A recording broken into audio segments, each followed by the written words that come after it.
Assalamualaikum warahmatullahi wabarakatuh. Selamat pagi adik-adik kelas 5 dimanapun kalian berada. Semoga kalian selalu dalam keadaan sehat walafiat. Dan yang paling terpenting adalah tetap semangat menjaga kesehatan dan semangat belajar dari rumah. Pada kesempatan ini, mari kita belajar tema 2, yaitu udara bersih bagi kesehatan. Dan masih di subtema 2, pentingnya udara bersih bagi pernafasan. Dan kita melangkah ke pembelajaran yang ke-6.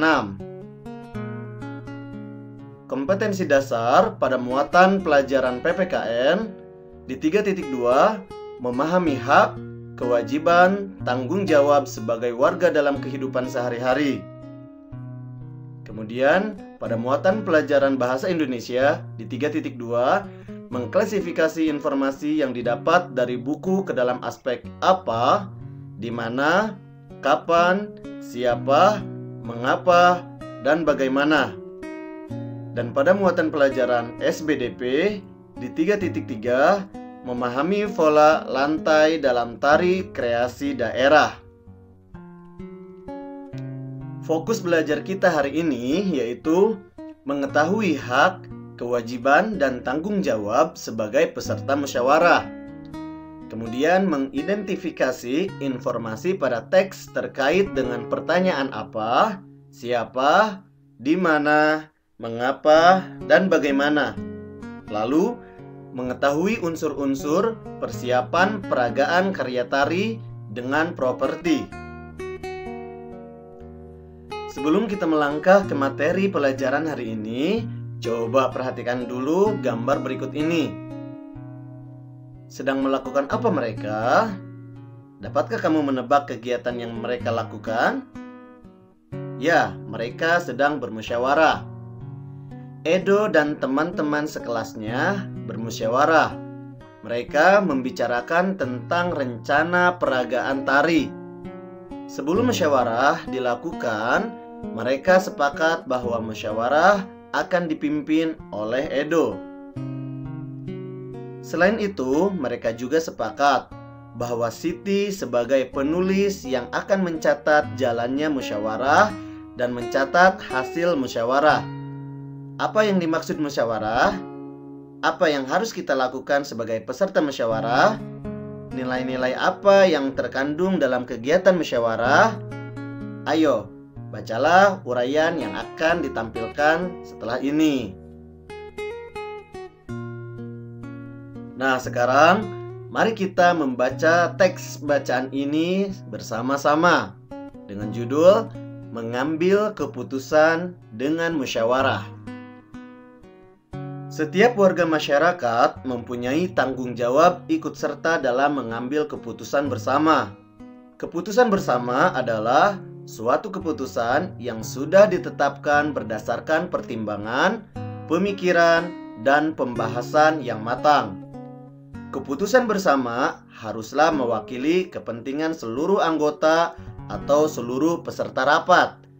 Keputusan bersama juga merupakan keputusan yang harus dilaksanakan dengan rasa penuh tanggung jawab. Oleh karena itu, sebuah keputusan bersama harus dipatuhi dan dilaksanakan oleh semua peserta rapat tanpa terkecuali dan membeda-bedakan. Dalam pengambilan keputusan, kita tidak boleh memaksa kehendak. Hasil dari keputusan yang diambil juga tidak boleh hanya menguntungkan satu pihak, tetapi semua pihak haruslah merasa diuntungkan. Karena keputusan bersama harus menampilkan rasa keadilan dan semua peserta rapat mempunyai kedudukan yang sama.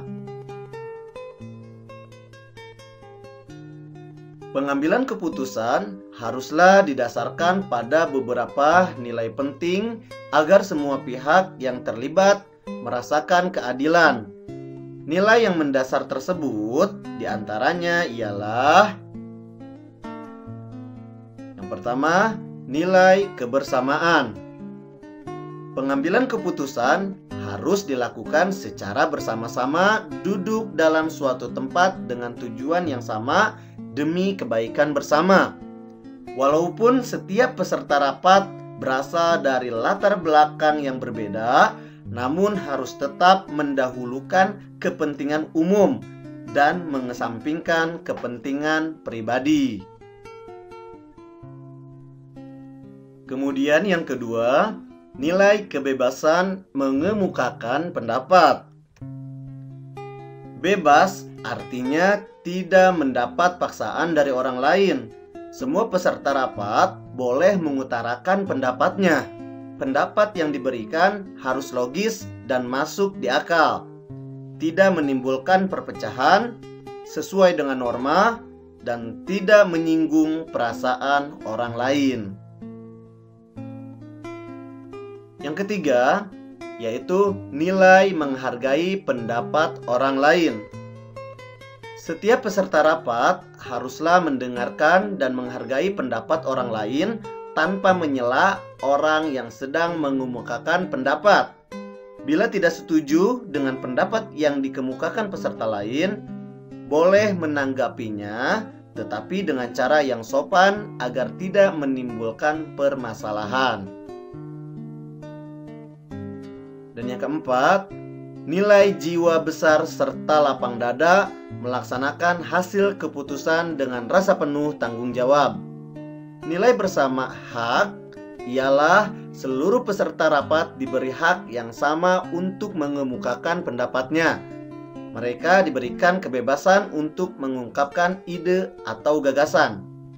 Musyawarah mufakat merupakan salah satu bentuk upaya pengambilan keputusan bersama yang sesuai dengan nilai budaya bangsa Indonesia yang demokratis.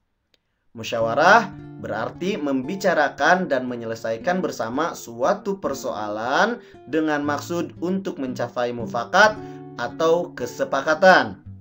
Dengan kata lain, musyawarah adalah pembahasan bersama suatu masalah guna mencapai keputusan. Sedangkan mufakat artinya kesepakatan untuk melaksanakan hasil musyawarah. Jadi, yang dimaksud musyawarah mufakat adalah perundingan bersama untuk memecahkan masalah sehingga tercapai keputusan bulat yang akan dilaksanakan bersama. Kita mengutamakan musyawarah dalam mengambil keputusan untuk kepentingan bersama, bukan untuk kepentingan golongan atau pribadi. Ciri-ciri musyawarah untuk mufakat antara lain sebagai berikut. Yang pertama, sesuai dengan kepentingan bersama. Yang kedua, usul atau pendapat yang disampaikan mudah dipahami dan tidak memberatkan. Yang ketiga, dalam musyawarah, pertimbangan moral lebih diutamakan dan bersumber dari hati nurani yang jujur. Dan yang keempat, pembicaraan harus dapat diterima dengan akal sehat dan sesuai dengan hati nurani.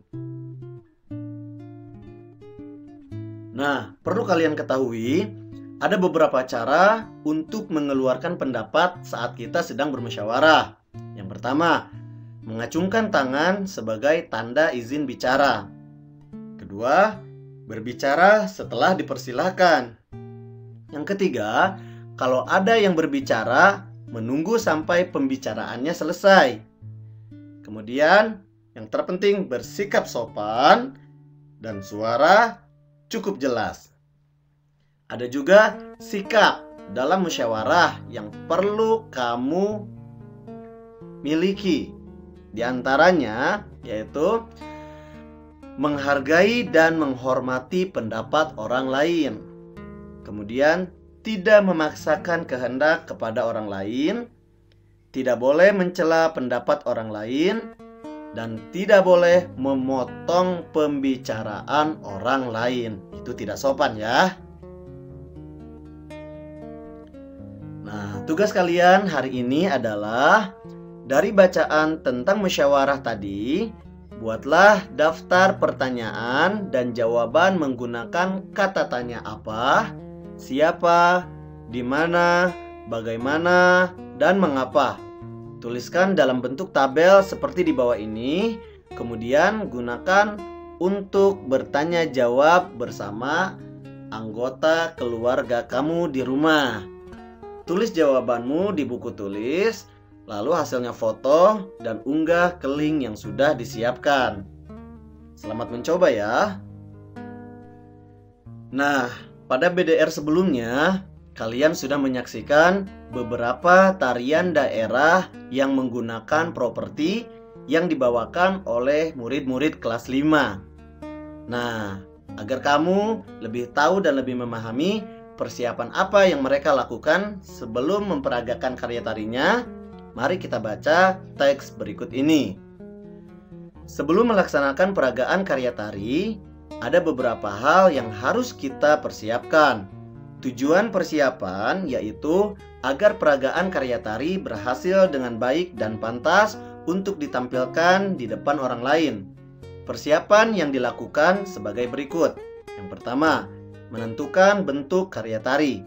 Bentuk karya tari ada bermacam-macam. Ada bentuk tari tunggal, bentuk tari berpasangan, dan bentuk tari kelompok. Bentuk karya tari perlu ditentukan sebelum diperagakan di depan penonton karena berkaitan dengan unsur lain. Yang kedua, memilih karya tari. Pemilihan karya tari harus disesuaikan dengan bentuk tari. Sebagai contoh, jika bentuk tari yang dipilih tari berpasangan, pilihlah karya tari berpasangan. Yang ketiga, menentukan jumlah penari. Jumlah penari disesuaikan dengan bentuk dan karya tari yang dipilih. Jika karya tari yang dipilih berpasangan, jumlah penarinya 2 orang atau kelipatannya. Kemudian, memilih properti tari. Properti perlu dipersiapkan sejak awal dan selalu dipakai sejak saat latihan peragaan gerak tari. Tujuannya agar pada saat peragaan di depan penonton, kamu sudah terbiasa dengan menggunakan properti sehingga sesuai dengan gerak tari. Yang kelima, menentukan iringan tari. Saat ini, iringan tari bisa kita dapatkan dalam aneka bentuk rekaman, baik dengan pita kaset, CD, maupun melalui handphone. Persiapan iringan tari sejak awal dan gunakan selalu setiap kali latihan. Dan yang terakhir, memilih busana tari.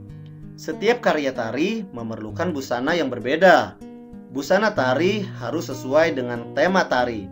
Saat ini banyak persewaan busana tari sehingga mudah kita untuk melakukan kegiatan tari di depan penonton. Nah, paham kan? Setelah mengetahui unsur-unsur yang harus dipersiapkan untuk peragaan karya tari, kamu dapat memilih karya tari yang akan diperagakan.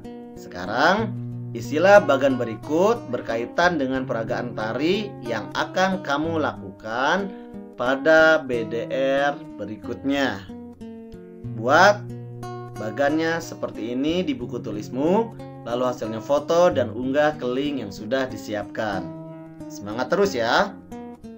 Selamat belajar dari rumah.